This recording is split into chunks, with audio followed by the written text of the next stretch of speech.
Election meeting এ বলে যাচ্ছি, এখন তো রামনবমীর ছুটি দিয়েছে, এরপর ওর মুখ দিয়ে যদি জয় শ্রীরাম না বলাই তো আমরা বিজেপি কর্মী নই, জয় শ্রীরাম বলিয়ে ছাড়বো।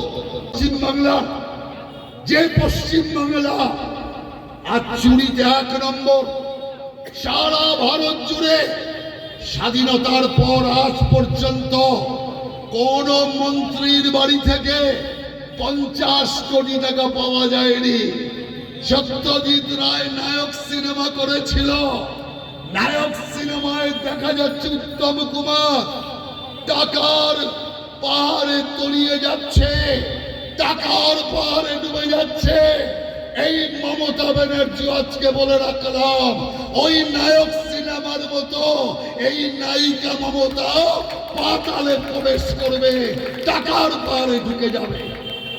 কতদিন ছলনা করে কাটাবে? বিজেপি ওকে সোজা করে ছাড়বে। আজকে ডায়েরির পাতায় লিখে রাখো, সোজা করতে বিজেপি শুরু করেছে। আগে একটা মিটিংয়ে 18 বার 19 বার বলতো ইনশাআল্লাহ ইনশাআল্লাহ ইনশাআল্লাহ। এখন বিজেপির চাপে আল্লাহর নাম ভুলে গেছে, এখন বিষ্ণু মাতার নাম করে। এখন অবস্থা এমন হয়েছে যে রামনবমীর মিছিল করলে লাঠি চালাতো, রামনবমীর মিছিল ব্যান্ড করত।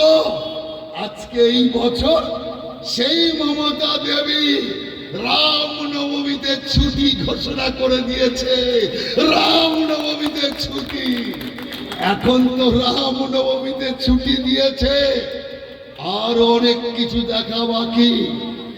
যারা প্রধানমন্ত্রী বন্দে ভারত উদ্বোধন অনুষ্ঠান হাওড়ায় টিভিতে দেখেছেন, গিয়ে দেখেছেন কি দেখেছেন? মুখ্যমন্ত্রী এসছে, 2-3 জন লোক উৎসাহে জয় শ্রীরাম বলে ফেলেছে। যেই মাত্র জয় শ্রীরাম বলা, মমতা ব্যানার্জি বলছে থাকবো না, এখানে কিছুতেই থাকবো না, জয় শ্রীরাম বলছি, জয় শ্রীরাম যেখানে বলে সেখানে আমি থাকতে পারি না। চলে গেলেন উদ্বোধন অনুষ্ঠান থেকে।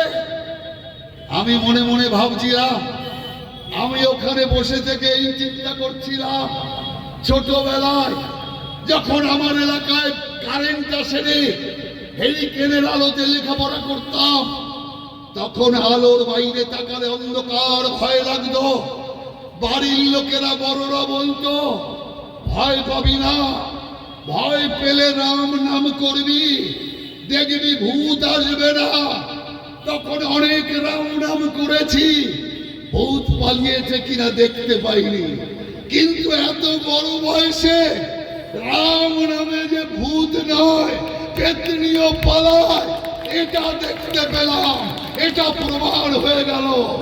আর আজকে আমি এখানে দাঁড়িয়ে ইলেকশন মিটিং এ বলে যাচ্ছি, এখন তো রামনবমীর ছুটি দিয়েছে, এরপর ওর মুখ দিয়ে যদি জয় শ্রীরাম না বলাই তো আমরা বিজেপি কর্মী নই, জয় শ্রীরাম বলিয়ে ছাড়বো।